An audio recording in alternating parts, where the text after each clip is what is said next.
Okay, let's take a look at the series between the Spurs and the Lakers, and the schedule goes like this. They'll get together again on Wednesday, and again you'll see on TNT, and then the series shifts to Los Angeles for games 3 and 4, and that's coming up Friday and then Sunday. But let's talk about game 2, gentlemen. Good win for San Antonio. Were they at their very best? No, but they were home, Smitty. Got game 1 like they were supposed to, and they had Manu come back and be a real contributor. I think you're excited if you're Coach Popovich. You didn't shoot well. I think they shot 37%, and you still won the basketball game. You got Manu in some kind of a rhythm. Tony Parker, we know, can shoot better and will make better shots. You got Tim Duncan rolling. I think what's left for him is to maybe try to get Tiago Splitter going.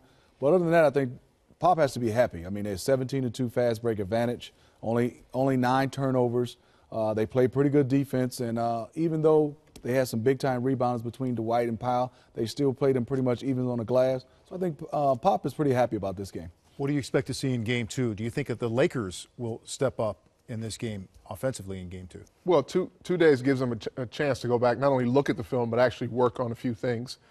The inside-out play with Powell and Howard will have to tighten up, and they try to 4-5 pick and roll a couple times to see what they can create, matchup-wise.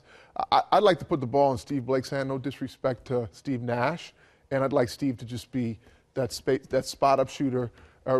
Maybe it'll take a little stress off his body, having to take those responsibilities of orchestrating everything for everyone else, and take care of the ball. Look, if the big guys are going to handle the ball, they got to take care of it better and knock some shots down. They did not make shots. They made more shots than the San Antonio Spurs percentage-wise, but they're going to have to knock down shots. I also, Vince, want to see more of Earl Clark. There was a time where he carried this team. Oh, my goodness. You know, not from a standpoint he was the only guy, but they had Pau Gasol out. I mean, he only got 11 minutes. He didn't take a shot, I don't think, in this game. No. Earl Clark has to play more and be more involved in his offense because he's a big that can step out, knock down some shots, make some plays. I want to see him get a little bit more time.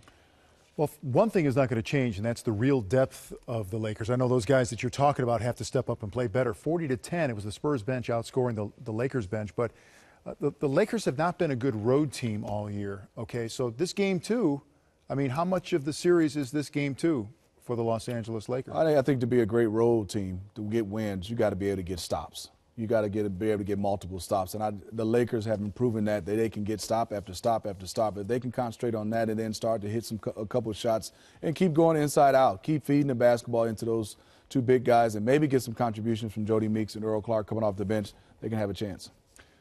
Yeah, well, they haven't been a good team on the road and at times not even at home. You know, that's the truth of the matter. And when you get to this stage in the season and you're in the playoffs, it's hard to think about having to improve on the fly here. You make adjustments, but having to actually improve is what this team is still dealing with. They've been dealing with it all year. They haven't found a 10 to 15 game stretch where you'd say, there's our identity. They've been debating what that identity is or should be for 82 games.